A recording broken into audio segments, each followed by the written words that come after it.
자전거에 도전하고 있는 에런입니다.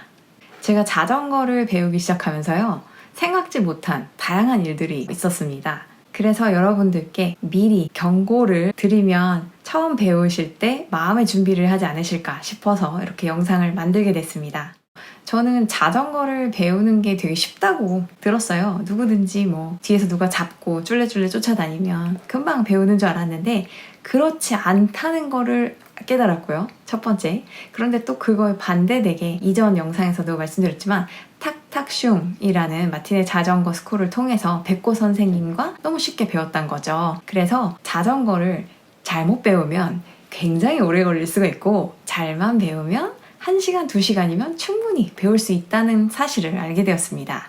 저는 자전거를 탈 줄 알게 되면 모든 것이 만사형통일 줄 알았습니다. 하지만 앞으로 자전거가 나간다고 해서 그게 다가 아니었던 거죠. 제가 불광천길을 가면서 고생했던 그 스토리를 들려드리면서 자전거 초보자들이 어떤 고통을 겪게 되실지 미리 마음의 준비를 하실 수 있게 크게 4가지로 나눠서 설명해 드리겠습니다. 첫 번째로 의자 높이입니다.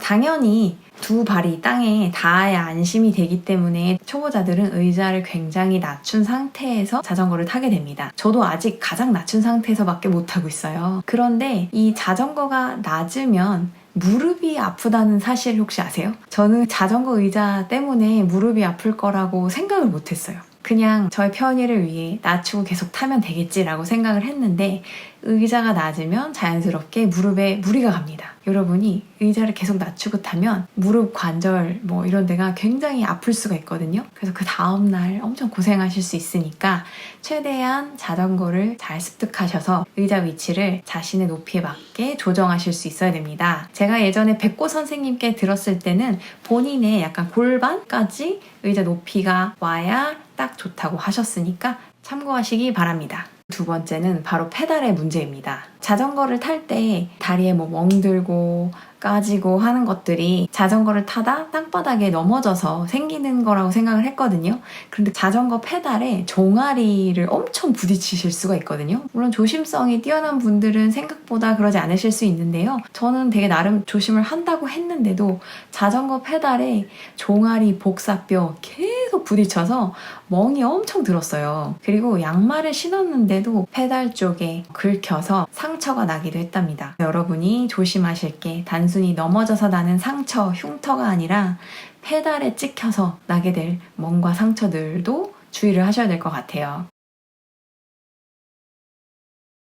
세 번째는 바로 땅바닥의 소재인데요. 제가 처음에 자전거를 배우고 기본적으로 월드컵 경기장 근처에서 연습할 때는 그 시멘트로 만든 바닥에서 계속 자전거를 탔어요.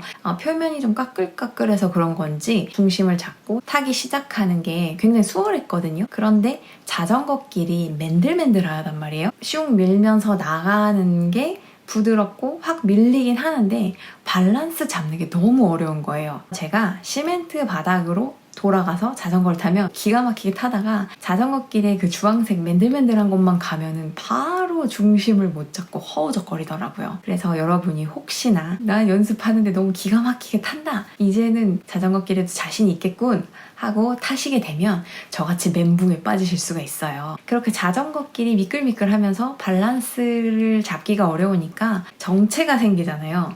근데 뒤에서 자전거가 오죠. 앞에서 자전거가 오죠. 나는 빨리 나아가야 되는데 심리적인 압박이 엄청나서 더 자전거를 못 타게 되더라고요. 아무래도 초보 운전 등에 달고 자전거 타야 될 것 같아요. 그래서 네 번째는 멘탈, 심리적 압박에 대해서 얘기를 해보려고 해요. 불광천에는 길이 폭이 굉장히 좁거든요. 맞은편에서 오는 자전거 여러 대가 지나가면 마치 부딪힐 것 같아서 피해야 될 것 같은 생각을 갖는 순간 중심이 흔들리기 시작해요. 오른쪽에 되게 가깝게 보행자가 걸어가면 그때도 부딪힐 것 같아서 막 중심이 흔들리고요.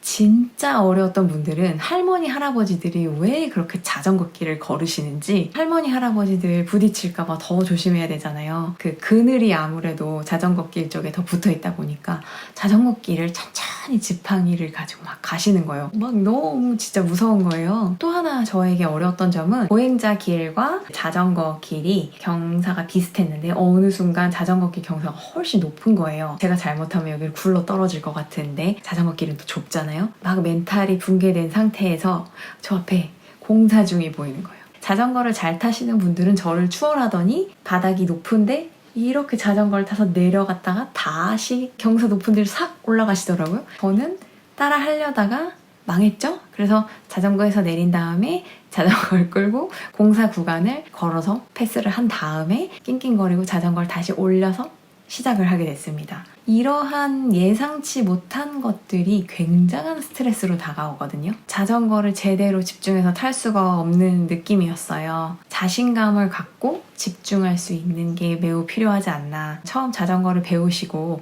더 난이도 있는 코스를 선택하실 때 이러한 어려움들이 있다는 걸 미리 염두에 두시고 타시면 한결 스트레스가 줄어들지 않을까 싶습니다. 시청해주셔서 감사하고요. 구독과 좋아요 부탁드릴게요. 감사합니다.